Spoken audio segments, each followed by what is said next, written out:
చాలామంది autopay option on చేసుకొని వాళ్ళ అకౌంట్లో డబ్బులు నెల నెల కట్ అవ్వడం చూస్తుంటారు. లైక్ ఏదైనా వెబ్సైట్లో ఏదైనా యాప్ల్లో 1 మంత్ ట్రయల్ అలాంటివి తీసుకున్నప్పుడు ఆటోపే మర్చిపోయి అమౌంట్ కట్ అవుతూనే ఉంటాయి.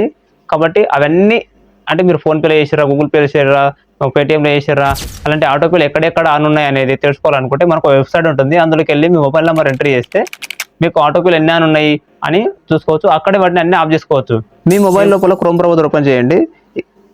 ఇక్కడ కనిపిస్తున్న upihelp.npca.organization.in అనే వెబ్సైట్లోకి వెళ్ళండి. ఇందులో మీకు ఫస్ట్ వచ్చే వెబ్సైట్ ఓపెన్ చేస్తే ఇందులో మీకు ఇక్కడ యూపీఐ హెల్ప్ ఉందా, యూపీఐ హెల్ప్ అని క్లిక్ చేస్తే ఇక్కడ మీ మొబైల్ నెంబర్ అడుగుతుంది. మొబైల్ నెంబర్ ఎంటర్ చేయండి. ఇక్కడ మీకు వెరిఫికేషన్ గురించి ఒక కోడ్ వస్తుంది. ఆ కోడ్ ఎంటర్ చేయండి. ఇక్కడ మీ మొబైల్కి ఒక ఓటీపీ వస్తుంది. ఆ ఓటీపీ ఎంటర్ చేయండి. యూపీఐ ఆటోపేలు ఏమైనా ఉన్నాయో చూస్తుంది. నాకైతే ఎలాంటి ఆటోపే లేవు కాబట్టి నాకు ఎలాంటి చూపించలేదు. ఎవరికైనా ఆటోపేలు ఉంటే ఇక్కడ అన్ని చూపిస్తుంది. ఇక్కడే మీరు వాటి అన్నిటిని తీసేయచ్చు. ఈ ఇన్ఫర్మేషన్ మీకు నచ్చినట్లయితే లైక్ చేయండి, కామెంట్ చేయండి, మీ ఫ్రెండ్స్ అండ్ ఫ్యామిలీకి షేర్ చేయడం మర్చిపోకండి.